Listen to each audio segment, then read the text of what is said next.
Hi, Gaye DeRusso with the Majestic Rider. So today we're going to show you some exercises just to help you with your body position and balance and make you a better rider. If you grew up English or Western, and you probably have learned how to have good balance. But some of the times people are just coming back to riding and they forgot all those things, or you never had any balance to start with, so you're unsure of what to do.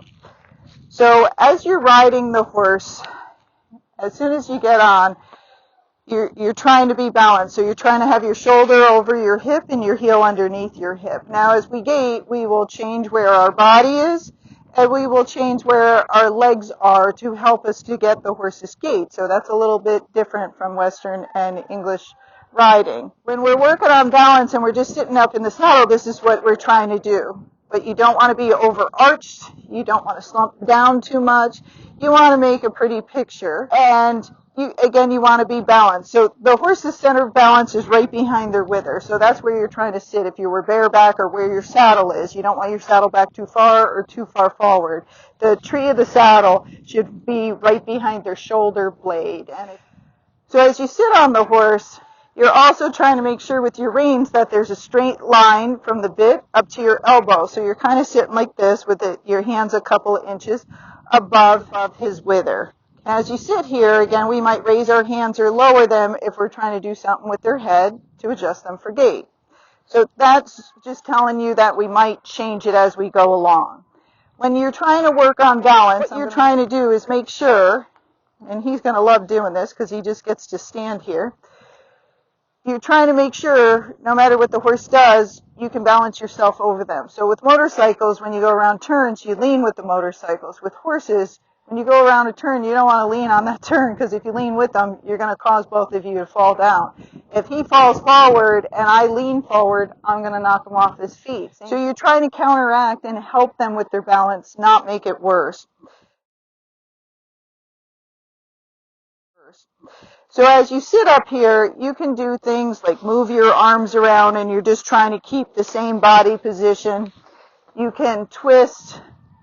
You can ride like this with your arms out. You know, you wouldn't be gaiting. You would just be walking around and working on your balance. You can put your hands on your hips to bring your shoulders back. Those are all things you'll see instructors use for balance.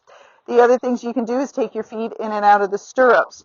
So when we grew up English, we learned to ride without our stirrups. So if we lost them and we were going towards a jump, we could jump without our stirrups and hopefully stay on pretty well. Some people have ridden bareback. They have very good balance, okay? They just kind of sit and they're able to feel everything the horse does. So when you're getting back to riding, we're usually older. Our balance isn't as good. We're not as strong.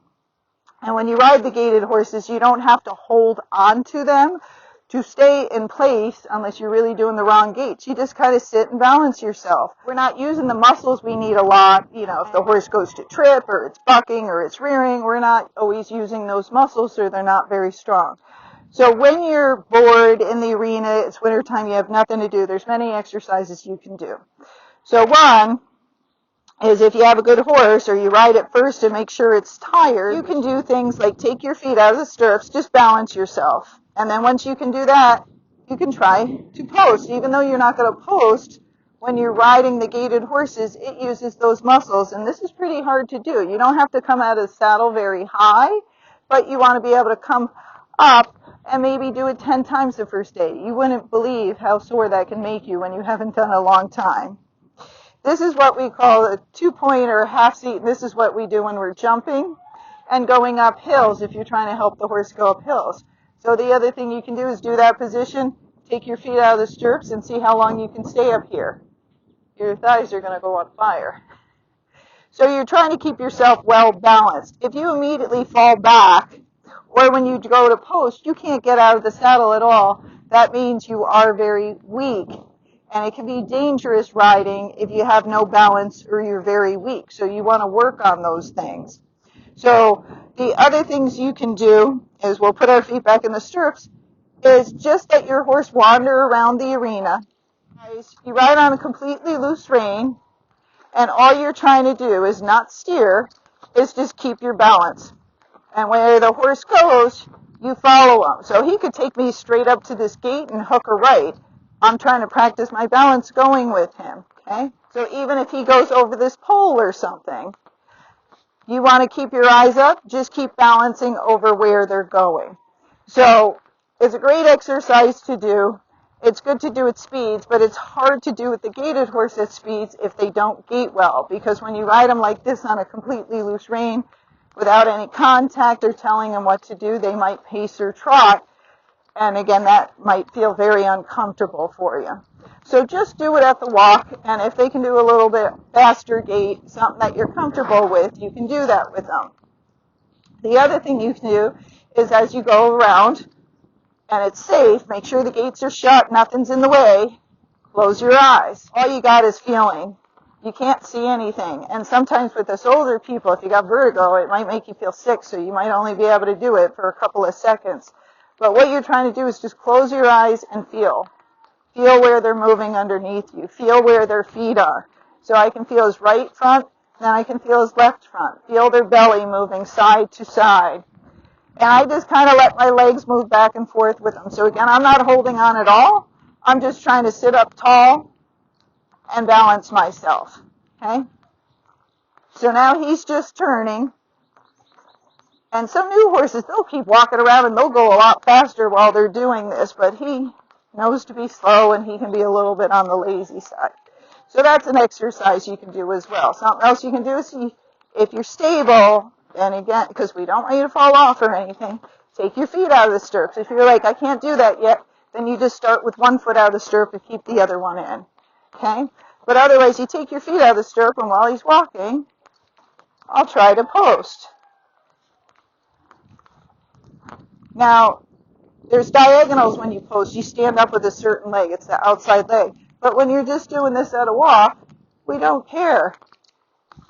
Okay? All you're doing is practicing squeezing your thighs together and your knees together and standing up. Don't squeeze your calves together, because if you do, you'll make the horse go faster.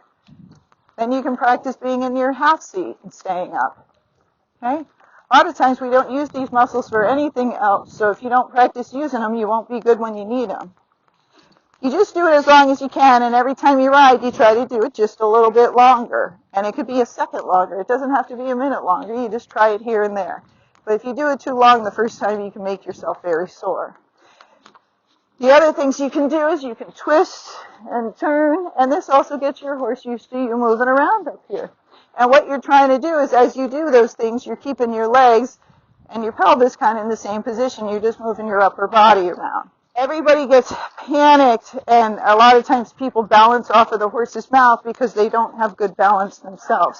So you want to do those things so you and your horse will be happy together. You're not pulling on his mouth all the time for balance because you're well balanced.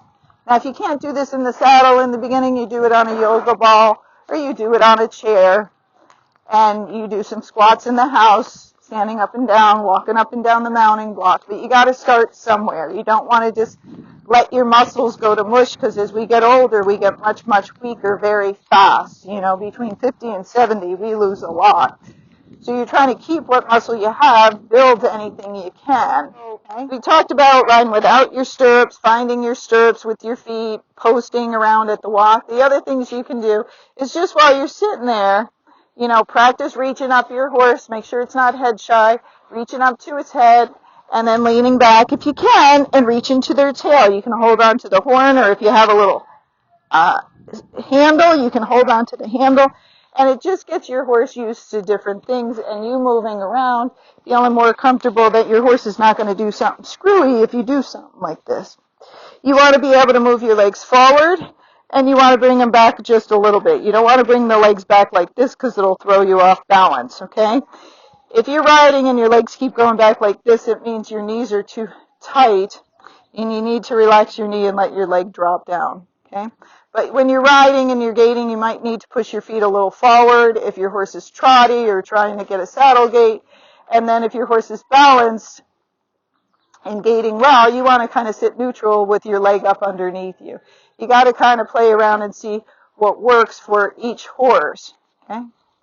Now, As you move around on your horse, a lot of people, the horse is spooky or it's head shy and they don't want to move. The more they're spooky and goofy, the more I move up here, the more I get them used to stuff. Let them think that you're a weirdo riding, okay? And just start doing all sorts of stuff so they're used to it. You'll see the horses that do endurance and field trials and shows and all those things are used to all these crazy things, and that's because they're exposed to them all the time. So your horse won't get like that unless you expose it or somebody else exposes it to it. So if you're an unbalanced rider and you're kind of flopping around and doing stuff, get the horse used to it first. Pull on its mane, wiggle around, kind of go on the side. When you get on and off, kick them in the butt. So they get used to you doing those goofy things, okay?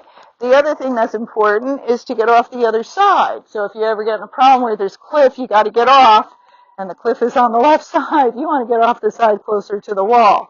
So practice getting on and off and doing those things and trying to get as strong as you can, because many of us riders are older riders, and again, you don't always have good balance, you get vertigo, other things happen, you just don't feel good some of the times, and so you're trying to keep yourself as safe as you can. And remember, if you don't feel good, don't go out on the trail, stay in the arena where people are around and can find you if something goes wrong, okay? But just practicing balance and practicing doing weird things with your horse, getting used to him, touching the bridle, touching his face while you're up here, even feeding them cookies so they'll turn their head. If something breaks, it's all helpful and will make you a stronger, better rider.